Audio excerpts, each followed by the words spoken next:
Hello again guys, Matt here, and thank you to all of you for choosing to get your gaming news with us here at Livewire. We are once again back to our For Honor series, with some exciting news about the beta, and perhaps the full game as well. If you enjoy this content, please remember to hit that like button or subscribe if you are new. So it has been recently announced that a War of the Factions event will be present for the beta. And in this video we're going to explain what the War of the Factions event is, and why you should be very excited.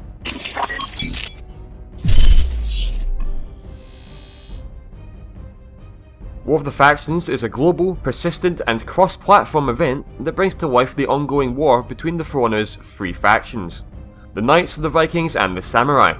All multiplayer gameplay during the For Honor beta contributes to the global War of the Factions leaderboard. Once you choose a side, all of your beta victories will count towards your faction's global world score, even if you decide to play individual matches as warriors from other factions. For example, if you pledge yourself to the Vikings, you will always fight for the Vikings in the War of the Factions event, even if you decide to play matches as a warrior from either the Samurai or the Knights. They probably included this fact so that you can go any hero, so we aren't limited in our hero selection, and still have that sense of faction loyalty.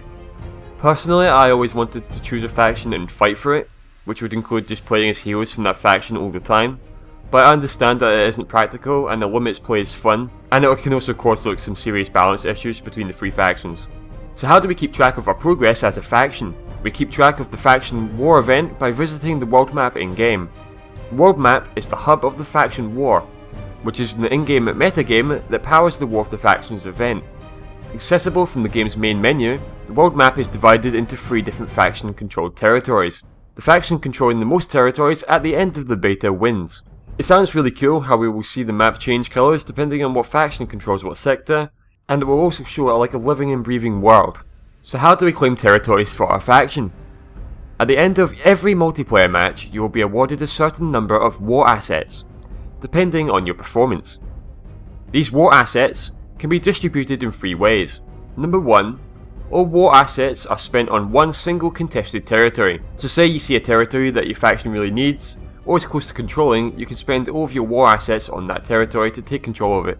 Number 2 is war assets are spent equally on all contested territories. And number 3, if you do not manually invest war assets, they will be automatically allocated for you, so they won't just disappear if you forget one time. So all war assets from multiplayer matches, even against AI, contribute to the War of the Factions event.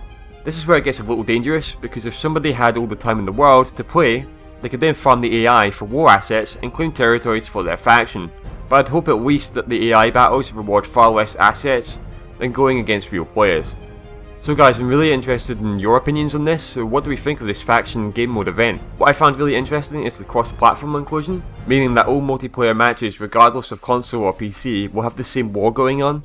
Perhaps this will lead to cross-platform games as well in the future. We also want to know what faction that you guys will play. Personally, I'm all about those Knights. An added bonus to this War of the Factions event is that we get to reap the rewards. You get rewards of battle by participating in this event. Everybody who plays in the beta will be rewarded with exclusive in-game loot, and more rewards are still to be announced. The loot rewards that we know of so far are these emblems called the Emblems of Old. The Emblems of Old represent the undying bravery and resilience of For Honor's mightiest heroes. Formed generations ago by the elders of the Knights, Vikings and the Samurai, these badges rank among the land's most ancient and hallowed honours. So guys, that's one of the rewards, but what other rewards would you like to see? I would personally love to see unique outfits, customization options, more loot, and in-game currency rewards. So guys, this faction war seems very interesting and adds a story to our otherwise meaningless online battles. Now every single battle that we do counts towards our faction's glory. I hope that they continue this into the real game. I'm very interested to know what you guys think of all this, so remember to comment your thoughts below, and also tell us what faction you want to represent, and what loot you'd like to see. Before I leave you though, there's going to be a quick announcement thing for our channel. We have our weekly comment show where we accept all your comments and questions, but what we want to do is a For Honor specific Q&A video, because we get so many of these For Honor questions. So if you want all your For Honor questions answered and perhaps to be included in a video, you can ask your questions in the comments below, or any of our For Honor videos. Okay then guys, thanks for watching and I'll catch you in the next one.